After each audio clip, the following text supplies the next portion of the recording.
The breakup of the Beatles in 1970 marked a seismic moment in music history.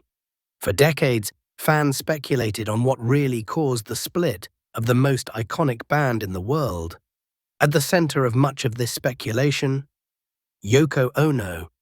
For years, she was cast as the villain, blamed for driving a wedge between John Lennon and the rest of the band. But now, at 82, Paul McCartney has finally addressed what many suspected all along. It wasn't just Yoko. At the height of Beatlemania in the 1960s, John, Paul, George and Ringo were untouchable. But behind the scenes, cracks were forming. Creative differences, personal tensions, and shifting priorities slowly began to unravel the band. John Lennon's close relationship with Yoko Ono introduced a new dynamic that was hard to ignore. She wasn't just present, she was actively involved in Lennon's process, often in the studio, even during recording sessions. Paul admitted it felt like an intrusion at the time, calling it interference in the workplace. But in more recent interviews, including his podcast McCartney, A Life in Lyrics, Paul has offered a more nuanced view. He acknowledged that John and Yoko's bond was powerful, and while it affected the group dynamic, it wasn't fair to blame Ono alone. He recognized that if John wanted Yoko by his side, the rest of the band had to respect that. For years, McCartney stayed quiet about the real cause of the breakup, even allowing the press to paint him as the one who walked away. In truth, Lennon had already expressed his desire to leave before Paul made it public. That silence weighed heavily on him. Paul later admitted that the band was already on shaky ground, with or without Yoko's presence. Ono herself once said being blamed for the Beatles' breakup felt like being falsely accused of murder. And in hindsight, McCartney agrees. In interviews over the years, he's acknowledged that the group was falling apart due to multiple reasons.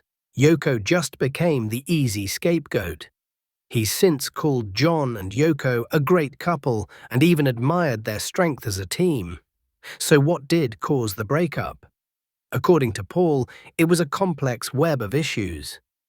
Creative tensions were growing. Lennon was moving toward avant-garde experimentation with Yoko's influence, while McCartney leaned into polished melodic pop. Their songwriting partnership, once seamless, was becoming more like a tug-of-war. George Harrison also felt overlooked.